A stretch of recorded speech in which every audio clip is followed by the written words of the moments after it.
बिस्मिल्लाहिर्रहमानिर्रहीम। तो दोस्तों आज मैं आपको बताऊंगा प्रॉफिट एंड लॉस जो है वो कैसे कैलकुलेट किया जाता है। आपकी जो सेल्स होगी उस सेल्स के अकॉर्डिंग हम यहाँ पर प्रॉफिट और लॉस को जो है वो कैलकुलेट करते हैं। तो सबसे पहले यहाँ पर हम जो है वो सीरियल वाइज जो है वो हमारी जो है नंबरिंग ऐड हो जाएगी। उसके बाद हमारे पास जो हमारे हमारे आइटम्स हैं या हमारी जो प्रोडक्ट्स हैं उनके यहाँ पर हमने नेम मेंशन कर लेना है और कितनी कितनी क्वांटिटी सेल हो चुकी हैं वो आपको यहाँ पर लिखना है और इनकी जो यूनिट प्राइस है वो भी आपको यहाँ पर लिखनी है।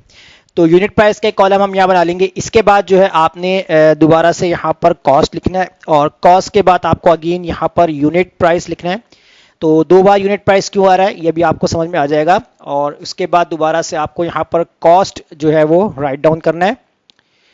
नेक्स्ट जो होगा यहाँ पर आपके पास आपका प्रॉफिट और इसके बाद जो है यहाँ पर आप हेडिंग डाल सकते हैं लॉस। और लास्ट जो होगा हम देख सकते हैं कि अगर आपको प्रॉफिट एंड लॉस कॉस्ट में देखना है तो वो भी आप जो है यहाँ पर देख सकते हैं कॉस्ट ऑफ प्रॉफिट और इसके बाद हम लिख देंगे यहाँ पर एंड लॉस। तो इस तरीके से जो है आपको जो एंट्री कर लेनी है। अब कॉलम का साइज थोड़ा सा हम यहाँ पर एडजस्ट कर लेते हैं। जितने आपको नीड है यहाँ पर कॉलम्स की तो आप उतने ही यहाँ पर जो है वो इसको एडजस्ट कर लीजिएगा।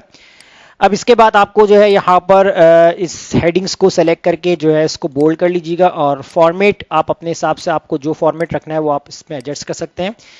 तो नंबर ऑफ आपके पास कितनी आइटम्स हैं कितनी प्रोडक्ट्स हैं तो आप यहाँ पर जो है वो उस हिसाब से सीरियल नंबर ऐड कर लें। तो इनिशियली हम यहाँ पर 10 रिकॉर्ड्स को लेके चलते हैं।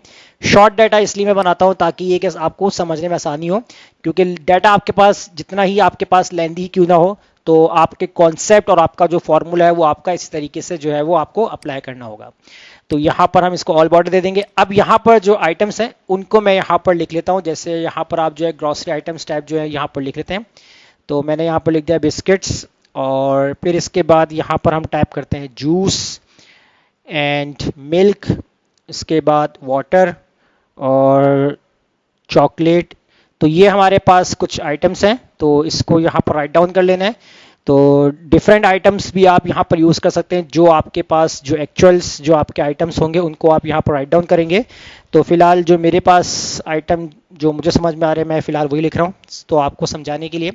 अब कितनी कितनी क्वांटिटीज़ है वो आपको जो है यहाँ पर लिख लेनी है। जैसे आपने यहाँ पर लिखा 6, 10, 5, 8, 9, 12 और इसके बाद 8 और 15 और लास्ट वन 10 और लास्ट यहाँ पर हम ऐड कर लेते हैं 6 ऐड कर लेते हैं।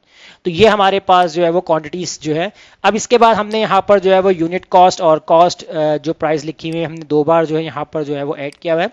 तो यहाँ पर हम क्या कर लेते हैं इन दोनों सेल्स को मर्ज कर लेते हैं टॉप पर और इसके अंदर जो हमारी पहली जो यूनिट प्राइस और कॉस्ट है ये हमारे पास जो रिकॉर्ड में आता है वो हम यहाँ पर लिख देते हैं इनिशियल परचेजिंग, यानी कि जब आप जो है स्टार्टिंग में कुछ प्रोडक्ट वगैरह परचेज करते हैं तो उसका रिकॉर्ड आपको जो है वो यहाँ मेंटेन करना है। और इसके बाद आपकी जो सेल होगी उस सेल्स का जो भी यहाँ पर रिकॉर्ड होगा वो आपको यहाँ पर शो करना है। तो इसको भी यहाँ पर हम हाईलाइट कर लेते हैं, बोल्ड कर लेते हैं और डिफरेंट कलर्स के साथ जो है अगर आपको यहाँ पर हाईलाइट करना है तो हाईलाइट कर सकते हैं। और यहाँ पर भी जो है मैं इसको हाईलाइट करवा लेता हूँ।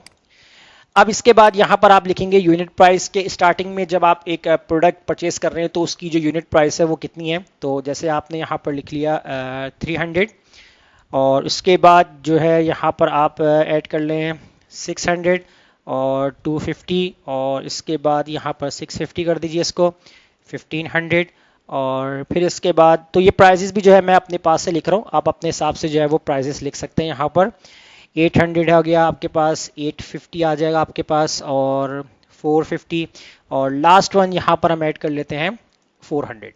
अब कॉस्ट कितनी है तो कॉस्ट के हिसाब से यहाँ पर जो है वो आपको क्या काम करना है। तो यहाँ पर आप फॉर्मूला यूज़ करेंगे कि जो आपके पास आपका आइटम है तो उस आइटम की जो प्राइस है 300 है तो उस क्वांटिटी के हिसाब से जब आपने इनिशियल में उसको परचेज किया तो उसकी क्या कॉस्ट बन जाती है। तो उसके लिए इक्वल लगा देंगे, जो क्वांटिटी है इसको मल्टीप्लाई कर देंगे यूनिट प्राइस से, इसके बाद एंटर कर देंगे तो आपके पास जो है यहाँ पर 1800 जो फाइनल कॉस्ट आ गई वो आपके पास निकल के आ चुकी है। इसको आपने ड्रैग करना है तो आपके पास हर प्रोडक्ट्स की जो कॉस्ट होगी फाइनल वो आपके पास आ जाएगी।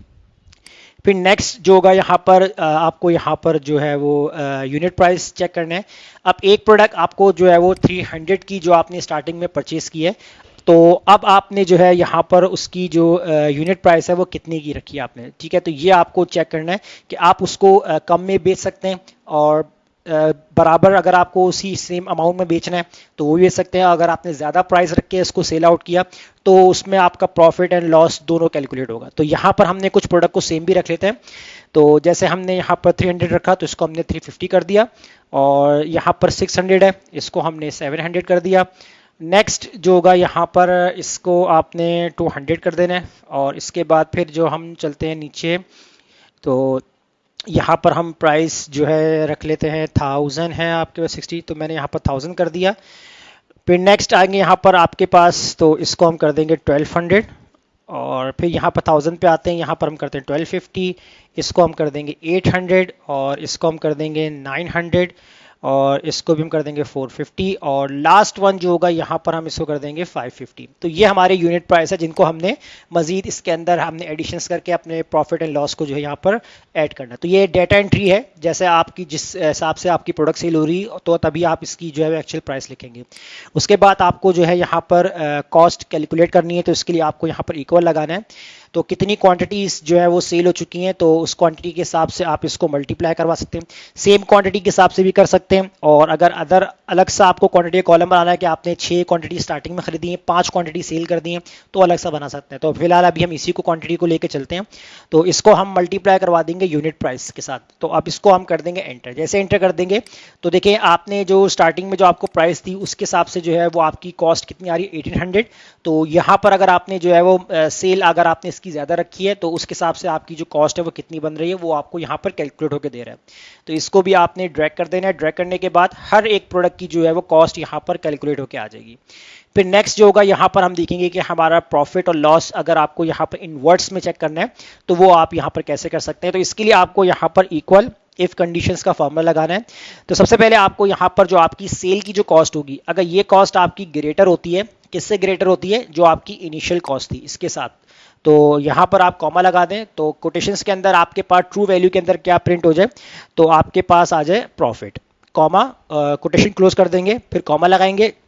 दोबारा से आपको इफ का फॉर्मूला राइट डाउन करना है, और अब दोबारा से लॉजिकल टेस्ट के अंदर आपको कंडीशन बनानी है। आपकी जो सेल कॉस्ट अगर आपकी लेस देन होती है किससे, जो इनिशियल कॉस्ट है इसके साथ, कॉमा, तो आपके पास क्या प्रिंट हो जाए, तो कोटेशंस के अंदर हम यहाँ पर राइट डाउन कर देंगे लॉस, कोटेशन क्लोज, कॉमा, और फॉल्स वैल्यू के अंदर हम यहाँ पर जो है वो कोटेशंस बनाकर लिख देंगे यहाँ पर नो प्रॉफिट नो लॉस। तो मैं यहाँ पर इस तरीके से लिख देता no profit no loss, quotation close, और ब्रैकेट क्लोज कर देंगे, एक और ब्रैकेट आपने क्लोज कर देना है। उसके बाद आपको यहाँ पर एंटर करना है। तो देखिए यहाँ पर आपके पास जो है वो प्रॉफिट हो रहा है क्योंकि आपने यूनिट प्राइस के हिसाब से जो भी कॉस्ट आपकी आ रही है तो यहाँ आपको प्रॉफिट मिल रहा है। तो इस फॉर्मूले को जब हम ड्रैग करते हैं तो देखिए हमारे पास जो है यहाँ पर इन्वर्ट्स में आ रहा है कि एक प्रोडक्ट 250 की आपने इनिशियल में परचेज की थी तो 200 में वो सेल आउट हो चुकी है, तो इसमें आपको जो है वो लॉस बता रहा है। तो इनवर्ट्स में अब no profit and no loss में यानी कि जो चीज़ आपने 800 की परचेज की है स्टार्टिंग में और आपने उसको जो है वो सेल भी 800 में ही कर दिया, तो इसमें आपका no profit and no loss की जो है वो यहाँ पर आपको स्टेटमेंट दिखा रहा है। तो इस तरीके से आपने यहाँ पर no profit, profit and loss सब आपने कैलकुलेट कर लेना। अब को प्रॉफिट कितना हो रहा है इसको अगर आपको कॉस्ट के अंदर कैलकुलेट करना है तो वो भी आप देख सकते हैं। तो यहाँ पर आपको इक्वल लगा लेना है, जो आपकी यहाँ पर सेल की जो कॉस्ट है इसको आपने माइनस कर देना है किसके साथ, परचेजिंग के साथ, यानी कि जो आपकी परचेज की इनिशियल कॉस्ट होगी इसके साथ।